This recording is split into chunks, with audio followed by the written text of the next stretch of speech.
Okay, field trip day. Today we're going out to Wheels Manufacturing, just up the road from me here in Colorado to get a bottom bracket put in.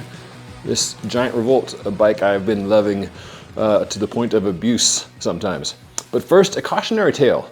When your bike is talking to you, listen, listen. And if you don't understand what it's saying, take it to someone who does understand, like a pro mechanic at a bike shop. So a bit of a backstory as to why I'm going to get a bottom bracket. I had a crank straight fall off. Unfortunately, not under me, but under someone to whom I had loaned a bike. This gentleman, Paul Lloyd, a friend of a friend, was in town. Friend asked if he could borrow a bike for a cross race. I lent him a gravel bike. He was very gracious about it. The crank fell off in the middle of a cross race because I'm a negligent person who was not listening to my bicycle trying to talk to me. I heard what I thought was a complaining bottom bracket, a lot of, and I was joking to friends about how, oh, that's what I get for washing the bike. I assumed that it was the bottom bracket making the noise. No, it was the splines of the crank slowly being ground down because some knucklehead somehow did not have the bolts tightened down to spec. So basically like the splines in here and the splines on the BB were grinding away until this thing just straight fell off the bike.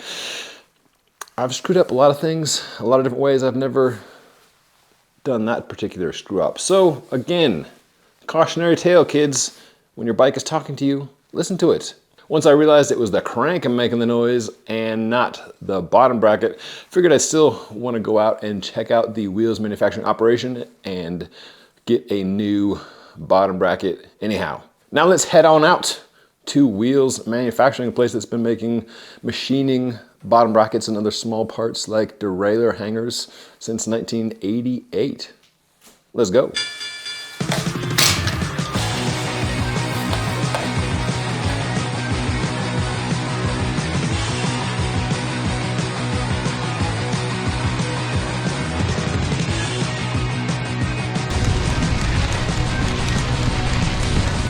Got started, and of course the batteries did.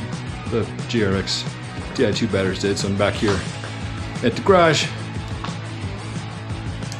Grab a cable, and we'll charge it at the shop. This is how I roll. How does that even happen? Definitely one of those days. How does that happen, seriously?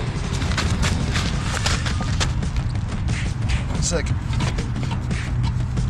There we go. Okay.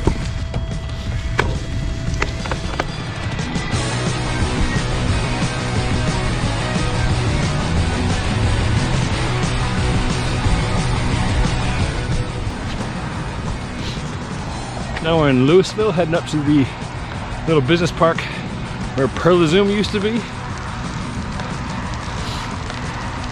And the sign of the times, the bike industry woes, Pearl Zoom laid off a bunch of folks, Specialized laid off a bunch of folks, and then Specialized bought this Pearl Zoom building. You probably know that from reading my buddy Steve Frothingham's reports on bicycle retail. In any event, it's a nice little place. Getting up the hill would be better if I could shift. How many times do I need to learn this lesson? That's an N+1, right? More times. All right, there's the old Pearl, now Specialized. Here we are.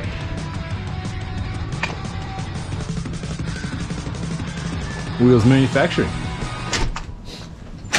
Hey, how's it going? Good, how are you? Doing well. I'm looking for James or Dan. I James, don't know which door to come right in here. Go ahead. Thank you, sir. Of course.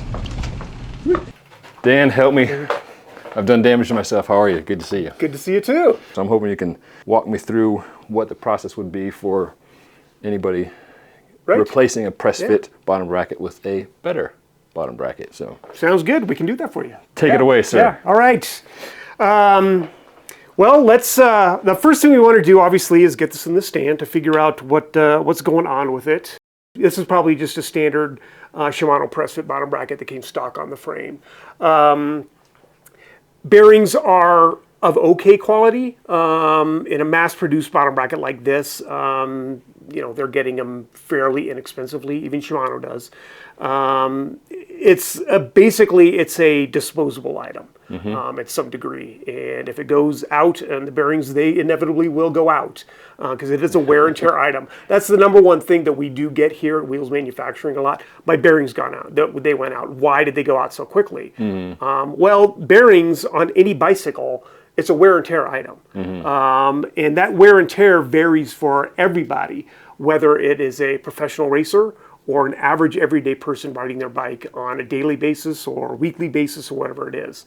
There's going to be different rates of wear and tear in there, but they are wear and tear items. So you have to expect at some point in time that you're going to have to replace them. Yeah. If not the whole bottom bracket, the bearings definitely. So I have worn them and torn them. Let's take a peek and see what it looks like. Let's do that. All right. So the first thing we need to do here is pop off the cranks and make sure that we get everything taken apart properly. Let's grab our wrenches too. And so the first thing we want to do is loosen up the pinch bolts on a standard Shimano crank. All right, so we have the non-drive side crank off. Shimano is nice that you can literally just typically push out. If it doesn't want to come out, grab a mallet. Something to gently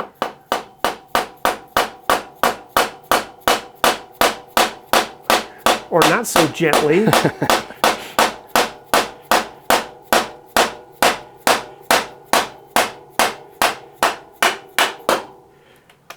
push this out. All right.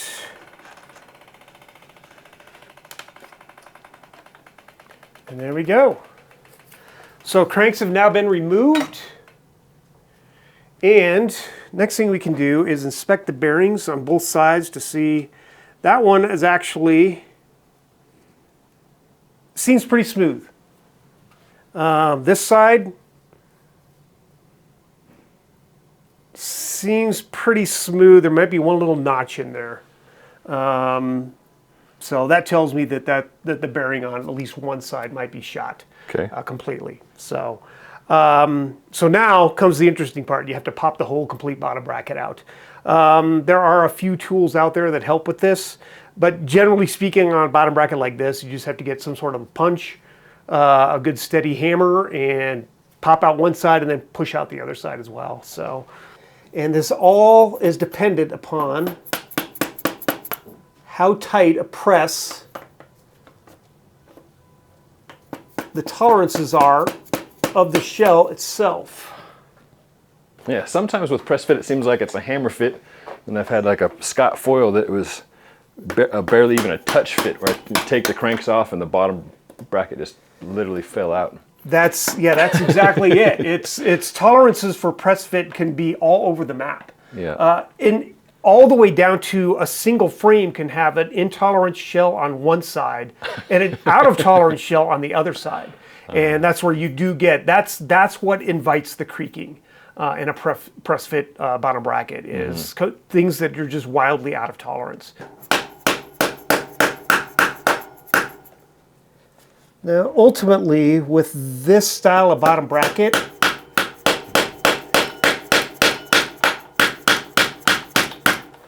and removing it, there we go, we got some movement now, is you're going to destroy the bottom bracket. If it's already destroyed, well, you're not out anything. Yeah. But you kind of have to assume that you're not going to be able to save it. And again, that's where we come into play. So what I'm seeing here upon initial inspection is you got a lot of ingress of water and dirt and mud. But the one thing that stands out from this to me is there's very little lube on this bottom bracket. There's no grease. So typically we recommend that installing a bottom bracket, you want to put some sort of grease on there to help it, install into the frame itself to make it easier to install, but also keep a lot of the grease and or the dirt and grime out of there the best it can. So Could that be on me for power washing the bike and just being mechanically neglectful? partially, depending on how aggressive you get with the power washer. Some people are worse than others. Everyone sees pro mechanics do it, on a pretty regular basis, but they're maintaining the bikes every single day. And they have a very well thought out system of how it's done.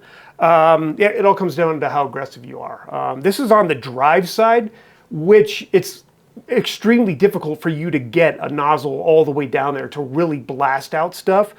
This tells me that when they installed this bottom bracket, they just flat out installed it. They didn't really put anything in there, or if they did put any grease in there, it was a very bare minimum. And these are all, put on an assembly line and built up as quickly as they can.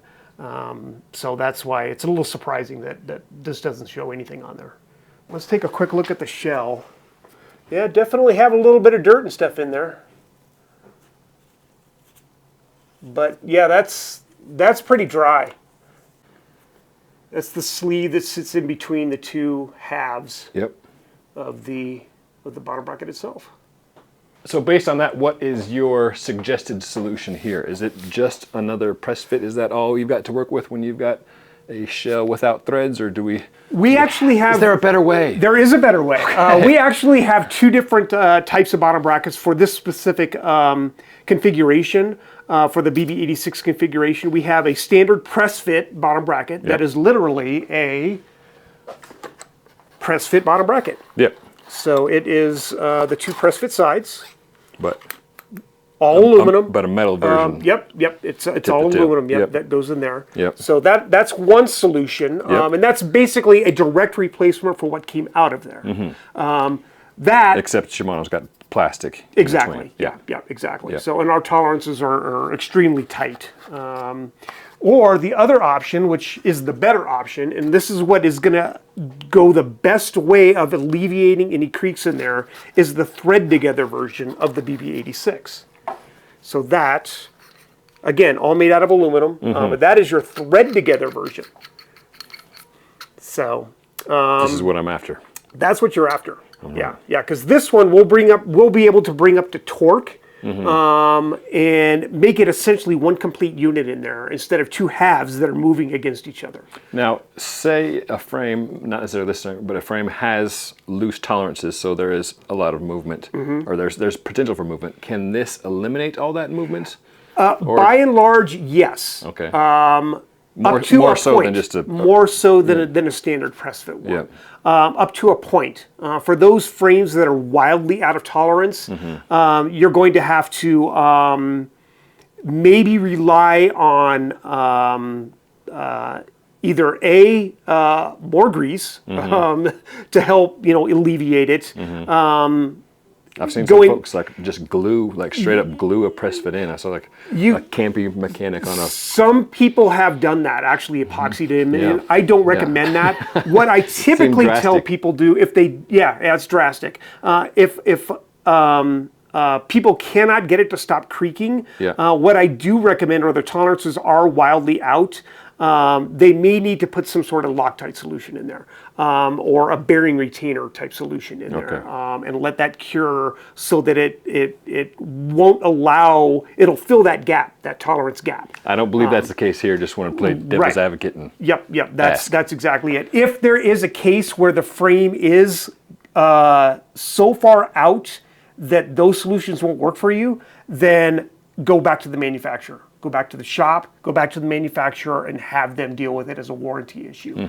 Because this most likely will not alleviate that small fraction of those frames that are wildly out of tolerance.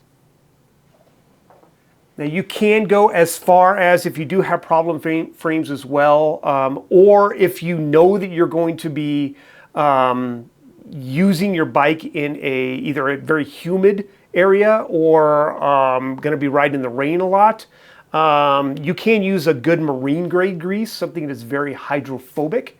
That will aid in keeping anything, the grease and the grime, and especially the water, out of your bottom bracket shell. So again, wet conditions, hydrophobic grease, marine-based grease is usually a better way of going with that. It's very thick.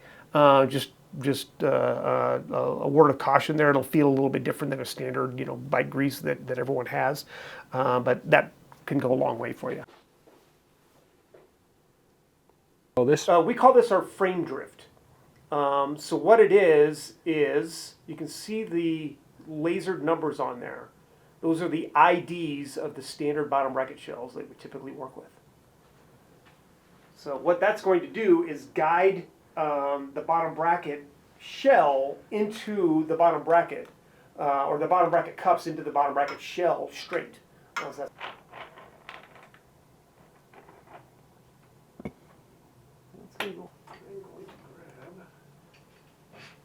So basically it's spring loaded. Yeah.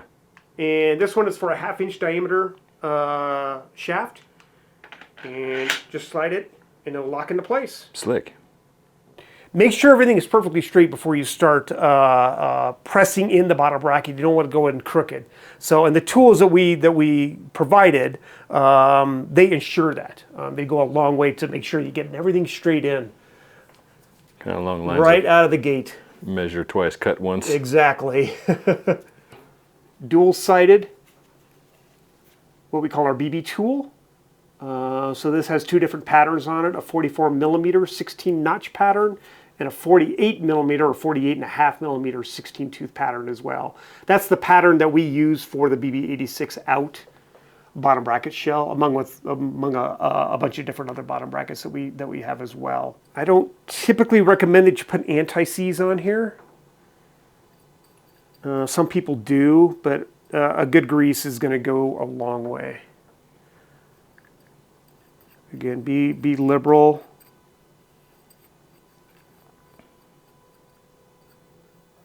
Get it started.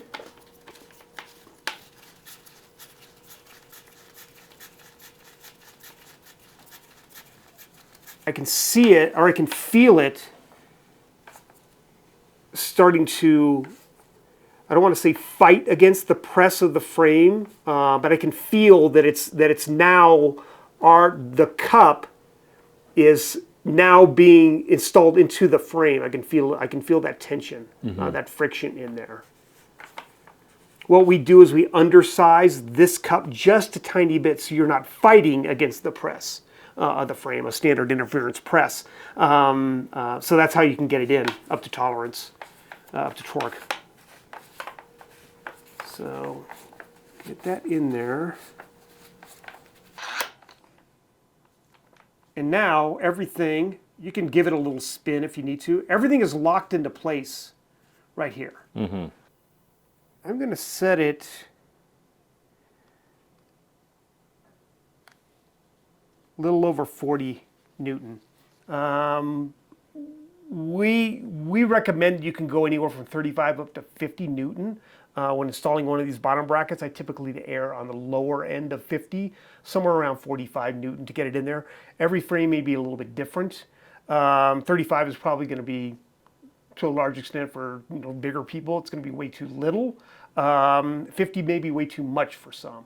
What's the downside especially to for having carbon frames. Okay. Err on the side of caution, which I try to do. I typically recommend around 45.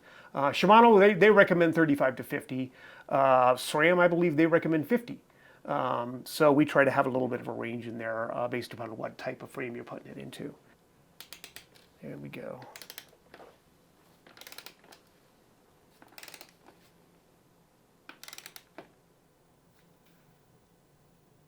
Grease the inside bearing surface.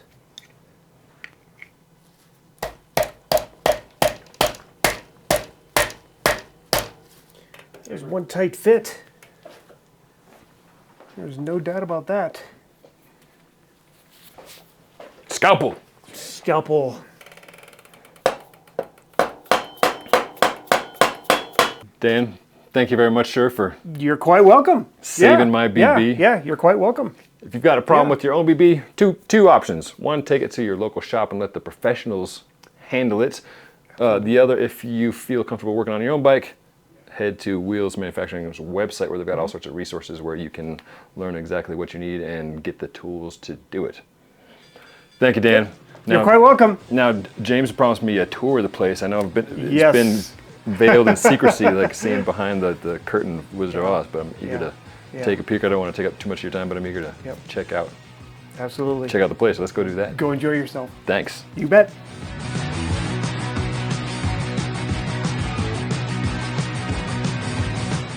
Ben, I'm James Flanagan, I'm marketing manager here at Wheels Manufacturing, and we just got done fixing your squeaky, creaky BB86 bottom bracket with one of our Wheels Manufacturing bottom brackets. So we're going to take you on a tour. We're going to show you how that bottom bracket came to be. Let's go take a look. So Ben, we're in the machine shop. This is where all the products come to life. Basically, once the product's been kind of conceptualized, they drop those 3D renderings over here, and we get them onto our machines to make them. Let's go in here, we'll take a look, and I'll show you how they start. That's a big piece of metal you got. That is a giant piece of aluminum. This is 6061 aluminum. This is airplane grade. This is what we use on pretty much all of our bottom brackets, Ben. Whoa! That is solid. So we basically take this round 6061 aluminum, we drop that in a big long tube into the lathe here. That's going to be fed into this machine down here. If you take a look in here, you basically have all the tooling. And this is where the machine basically comes down. It'll cut with really fine tolerances out that bottom bracket that you see there. So the threading, the cup, once that's done kind of being ran through with the machining, it'll drop down onto this tray. And you'll see the bottom brackets coming out right here where they are. So that's basically a finished bottom bracket without any sort of anodizing on it. In the loop behind us, we have all the leftover material from these bottom brackets. We take all that leftover material and recycle that. So basically all of our waste gets recycled. So now that we got the final product, Ben, we're going to bring it out here to the assembly side. Ren here is going to go ahead and press in the bearings on those raw cups that we just saw popped out. So these happen to be T47. She's going to be popping in a Shimano style 24 millimeter bearing.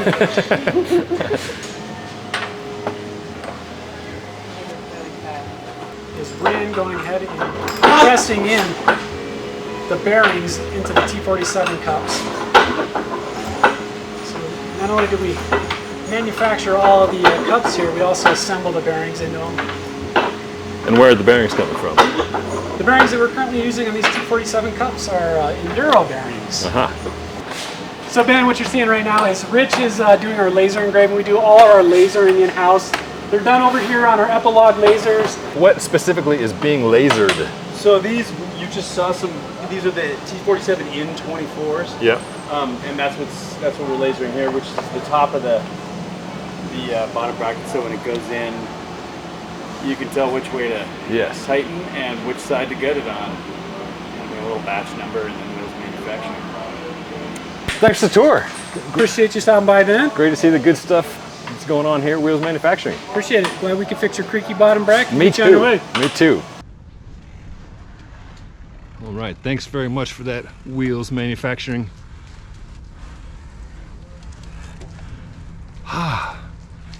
So silent. All I hear is my hub.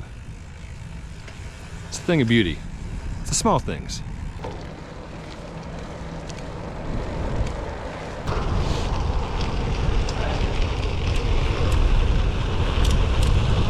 Too bad you can't see the flat irons better, but you get the idea.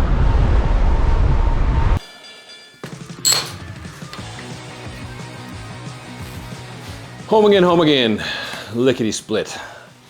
Thanks for watching, thanks for subscribing, and when your bike starts talking to you, listen to it, and that will help you enjoy the ride.